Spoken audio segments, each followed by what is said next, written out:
Top 13 lucruri importante pe care trebuie să le știe fiecare ilustrator care este la început de cale. Lucruri pe care aș vrea să le știu și eu. Bine ai venit pe acest canal, eu sunt Daria, iar acesta este un canal despre ilustrație și viața de ilustrator pe freelance. Faceți-vă un ceai, faceți-vă comod, puneți-mă pe fundal și ascultați-mă în timp ce faceți lucrurile. Iar noi trecem la subiect. Sunt un ilustrator cu câțiva ani de experiență, dar unele din recomandările pe care le spun astăzi, eu le-am aplicat pe unele abia anul trecut, iar pe altele abia acum, începând cu 2026. Povestea mea e destul de complexă și interesantă, dar despre asta în alte videouri. Prima recomandare cu care o să încep este începeți cu un brief. Brieful este o discuție cu clientul, online sau poate fi și fizic, dar cel mai des eu cred că e ok online, în care voi discutați cam ce dorește clientul. Sunt clienți care știu exact ce doresc și asta e superb, da?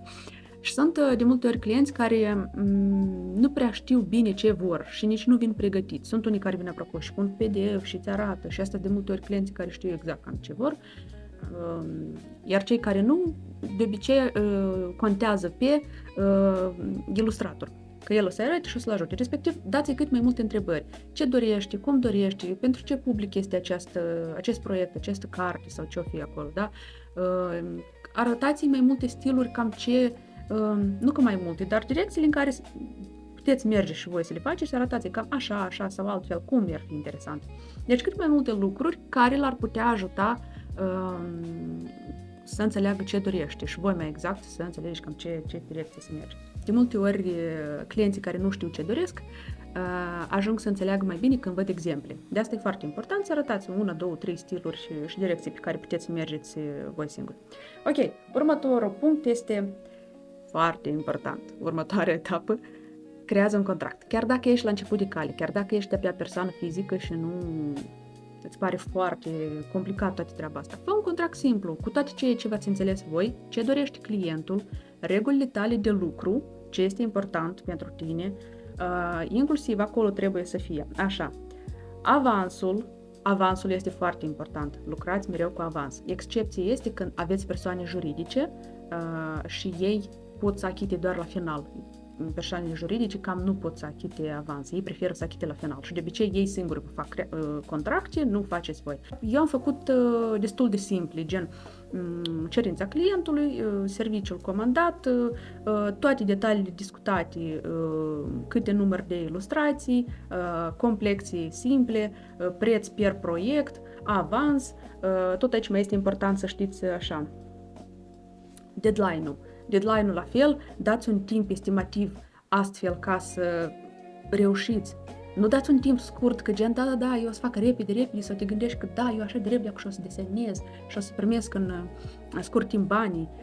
Nu, dați un timp real în care vă cunoașteți viteza voastră și dați un timp real și chiar cu un pic de rezervă, nu știu, să zicem o săptămână, da? Și un moment important tot aici, în partea briefului, în partea contractului, este să întrebați unde dorește clientul să folosească aceste ilustrații. Că dacă e vorba de carte pentru copii, e clar. Dar sunt clienți care, pe lângă faptul că îi folosesc ilustrațiile în carte, le folosesc și pentru merch, însoțitor al cărții, gen jurnale, gen chestii. Asta se taxează în plus. Adică la suma proiectului pentru carte se mai adaugă și o taxă pentru faptul că el folosește și pentru alte lucruri. Dacă vreți să mă susțineți și poate căutați niște cadouri mai deosebite, puteți intrați pe dariarusoart.com. Acolo am semne de carte la moment și postcarduri și printre ele mai am acum un produs destul de limitat, sunt torbițe cu un concept foarte unic. Intrați și vedeți. A treia recomandare foarte importantă este să lucrați pe etape. Chiar și în contract acest lucru trebuie să fie scris, că voi aveți 3 etape de lucru. Prima etapă este etapa căutărilor, conceptului, moodboard, căutare de personaje, căutare de unghiuri, căutări de compoziții, elemente care o să fie însoțitoare a compoziției, a personajelor acolo. Toate aceste lucruri se fac la prima etapă, în care practic e baza și practic îți ia cel mai mult timp din toate cele 3 etape împreună. Și dacă nu faceți această etapă și vă duceți deodată la etapa de schițe, este experimentat de mine și e foarte grav, e foarte grav. Ca stare și ca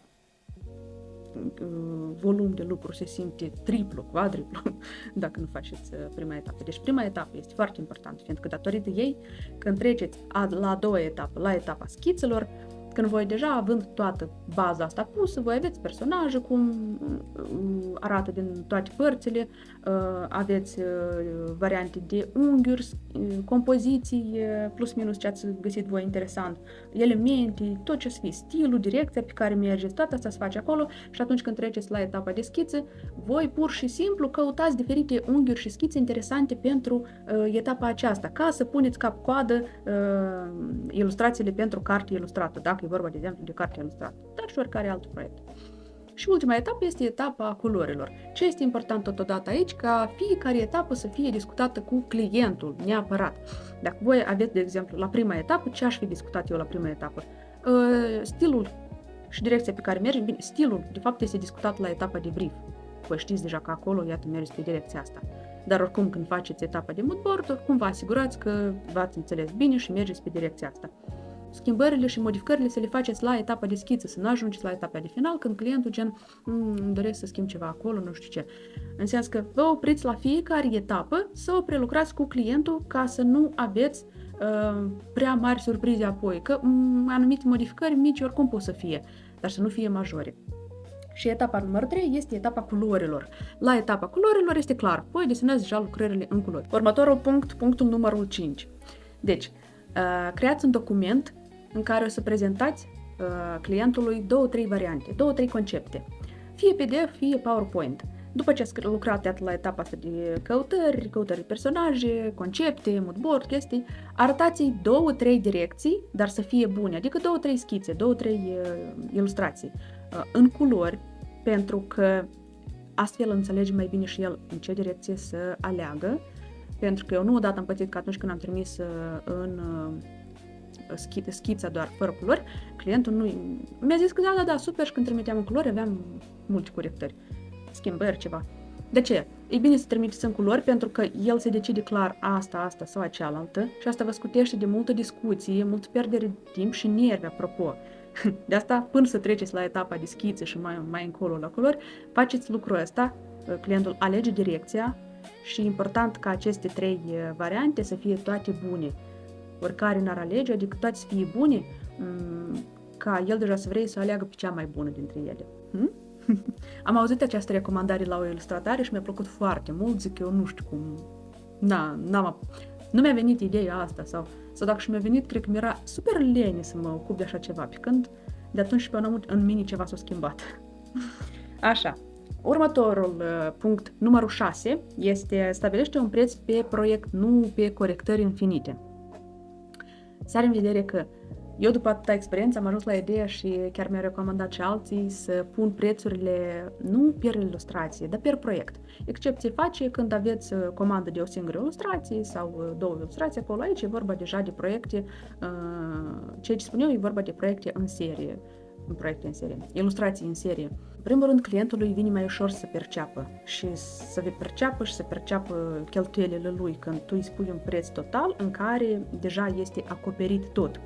Nu mă refer că puneți un preț total și dându-i gratuit neapărat corectările. Ți are în vedere că în acest preț tu deja incluzi și corectările și niște alte chestii care sunt importante și de obicei le punem separat, da? Eu am lucrat până toți anii ăștia cu gen preț per ilustrație, corectări gratuite pentru fiecare ilustrație și nu e o problemă neapărat în asta, doar că sunt prea multe chestii măruntaie care ocupă timpul și poate să-l obosească și pe client și să-l facă confuz, dacă cât asta, dacă cât aceea, dar dacă aici e mai complex, dar dacă acolo e mai ușor, dacă tu ești foarte aproape de ceea ce dorește clientul, nici clientul nu o să vrea neapărat să-ți schimbe acolo major lucrurile. Asta. Următorul punct, punctul 7, este să păstrezi comunicarea la per dumneavoastră. Cel mai bine e așa, pentru că voi păstrați relația client-prestator de serviciu, nu aveți tendința să intrați în relații mai amicale, mai prietenoase, mai hai, te rog, mai așteaptă, dacă facem așa, dacă nu știu ce. e experimentat iarăși de mine, e mai bine să rămâneți pe partea profesionistă la dumneavoastră. Sunt unii clienți care trec la per-tu, aici e alegerea voastră. Fie voi vă adresați oricum la dumneavoastră, fie întrebați, chiar concretizați mai bine, dacă este ok clientul să vă tutuiți și tu, adică să vă tutuiți. Dar chiar dacă vă tutuiți, tu rămâi pe pozițiile tale de profesionist, de prestator de serviciu și nu te lași sedusă de ideea că, uite, îți place omul, îți place așa, e așa un om fain și ar putea fi înțelegător și nu știu ce. Următorul punct este punctul 8. Recomandarea mea aici este să salvați toate corectările anterioare. Păstrați toate corectările anterioare, fiindcă se întâmplă în unele cazuri că clientului nu-i place nici una, nici alta, nici alta și zice, haide să revenim la prima variantă. Iar tu nu te-ai gândit și ai șters, nu că ai șters, dar ai modificat pe varianta propriu-zisă, adică n-ai făcut copii. E necesar să faci copii, să fie de rezervă, pentru că clientul are tendința câteodată să se întoarcă la prima variantă, că i-a plăcut mai mult varianta aceea. Următorul punct este punctul 9, deci ține comunicarea organizată. Recomand să fie comunicarea fie pe WhatsApp, fie pe mail, pentru că e mai profesionist, e mai ușor de găsit prin conversații dacă ai nevoie ceva, plus că cel puțin WhatsApp-ul îți arată dacă s-a șters ceva. Rețele sociale totuși sunt mai personale, discuți cu mult acolo și se pierde și tot așa mai departe. Punctul 10 este nu lua feedback-ul personal. Încearcă să divizezi tu ilustrator, tu Daria, da? Tu omul Daria. Pentru că clientul când îți spune că vrea o corectură, el nu o face fiindcă vrea să te jignească. El nu o face pentru că vrea să te umilească, pentru că nu-i place stilul tău, pentru că nu crede în tine, pentru că te crede slabă, pentru că nu știu cum te crede, da? Eu iată multe lucruri din genul ăsta le credeam și mai bine zis, nu neapărat le credeam, dar le percepeam, că gen, dacă vrea corectură, păi parcă intenționat nu vrea să accepte ce fac eu. Eu luam foarte personal. Asta e așa de greșit pentru că strică foarte mult relația de client-prestator de serviciu, deci îți strică și reputația pentru că haideți să luăm așa, clientului nu-i place toată treaba asta și toată drama asta, toate probleme. Clientul vrea rezolvarea situației lui, vrea produsul cu tare, vrea să fie gata produsul ăsta. El nu vrea atâta cașă, el nu vrea atâtea probleme, el nu vrea să aibă, vrea pur și simplu să aibă un produs și să aibă comunicare adecvată și profesionistă. De aceea, dacă observați așa problemă la voi, fiți atenți și divizați lucrurile, pentru că tu, prestator de serviciu, și tu, în viața ta de rutină, sunt două personaje diferite și atunci faceți diferența asta care e foarte importantă în viitorul vostru. Următorul punct este punctul 11. Experimentează și nu te teme să începi. Pentru că, fiind la început de drum, noi avem nevoie de experiență. Mulți ilustratori nu știu ce vor și este absolut normal ca să experimentezi multe tipuri de comenzi, chestii, fiindcă astfel să înguște astfel până când ajungi la ce îți place ție, ce ți este ție interesant. Totodată, să nu cazi în capcana, vreau să-mi caut stilul, fiindcă am văzut că dacă un ilustrator are un stil clar, are și clienți, are și succes, are deja și venit bun și așa mai departe. I-am căzut în această capcană și nu este vesel și fain deloc. Nu. Pentru că ai tendința că gata, parcă direcția asta. Nu, parcă direcția asta. Iată asta îmi place, iată asta. Și ajungi să înțelegi totuși la un moment dat că nu știi ce să faci pentru că îți place și una și alta, și una și alta. Pur și simplu dă-ți pace să explorezi. Noi avem nevoie să facem o conexiune mai bună cu copilul interior care îi place să exploreze și să greșească, să combină materiale și așa, să facă chestii care îți par așa de... Asta anume o să te facă să ajungi și nici măcar nu o să-ți dai seama, da? La stilul tău. Stilul vine când nu-l aștepți. Stilul vine nu pentru că vrem noi, dar pentru că am făcut pași către, fără să punem presiune, că ne-am oferit libertate, să experimentăm. Și să avem încredere, mai ales dacă noi știm sigur că asta e direcția, asta, desenul și ilustrația este ceea ce noi vrem, cu atât mai mult. Atibiteți от себя. Adică dați-vă pace să explorați, nu puneți presiune, fiindcă cât mai mult presiune să puneți, cu atât mai puțin o să vreți să faceți ceva. Și o să fiți doar motivați să faceți, să lucrați la comenzi pentru că acolo se achită. Dar în sketchbook-ul vostru și în dezvoltarea stilului vostru o să fiți blocați pentru că o să aveți cerințe mari la care simțiți că drumul e destul de lung și o să vă blocați. Mulți vor, inclusiv că și eu așa eram, succes rapid, stil găsit rapid și o draie de clienți și așa mai departe. Următorul punct este punctul 12. Construiește portofoliu, nu doar lucrări. Așa cum am zis că fiind la început, voi nu o să puteți crea din start portofoliu, voi aveți nevoie de mai multă experiență ca să înțelegeți cel puțin măcar 2-3 direcții pe care vă este deja interesant să mergeți și tot așa încet să înțelegeți direcția în genere spre care vă este interesant să mergeți și atunci când înțelegi direcția, ești mai clară în ce portofoliu vrei să creezi și respectiv să lucrezi încet la el. O să fie greu la început să lucrați la portofoliul vostru, dar sigur că pentru a atrage clienți o să aveți nevoie oricum să publicați lucrări. De aceea publicați ceea ce aveți. Portofoliu, vă străduiți cel puțin să puneți lucrări care cât de cât sunt din aceeași, nu știu, tematică, stil, pentru că măcar cât de cât clientului să fie interesant, să fie clar ce o să poată primi de la voi. Dar ca să lucrați mult mai profesionist deja și mai bine spre un portofoliu bogat și spre direcția care vă place și la care o să vreți să vă dezvoltați, sigur că asta o să fie posibil mai pe parcurs când o să aveți deja adunat un bagaj de cunoștințe, experiențe, înțelegerea în genere a direcției spre care mergeți. Și ultimul punct din acest video, dar nu ultimul din acest domeniu, punctul 13 este: nu promite mai multe decât poți livra. Încearcă să promiți în măsura în care crești. Da? Ai avansat într-o programă, într-o direcție anumită, într-un serviciu anumit, promite-l deja, poți să-l oferi și atunci ești sigură că poți să livrezi un produs calitativ. Dacă nu cunoști, nu promite, pentru că eu am avut această experiență și asta te apasă și la reputație și ai și o colaborare tensionantă, te simți foarte stresată și în genere scade din profesionalismul tău, da? Din imaginea ta față de client. Ultima o chestie destul de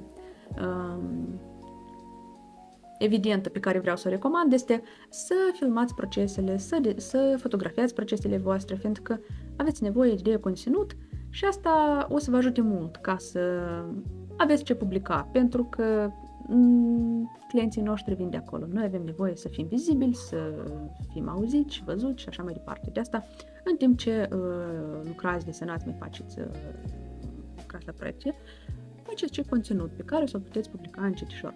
Asta a fost tot. Mă bucur că ați stat până la final, dacă ați stat până la final. O să apreciez comentariile, chiar o să apreciez dacă o să-mi scrieți ce v-a fost util, ce a fost nou, ce ați luat pentru voi, sau poate dacă aveți ceva de adăugat, sunteți liberi să o faceți. Dacă vreți să mă susțineți, puteți să intrați pe dariarusuart.com, acolo să găsiți în shop mai multe lucruri interesante și puteți să mă urmăriți și pe Instagram, pentru că acolo public lucrările mele și apar mai des. Iar eu vă pup și vă spun la revedere!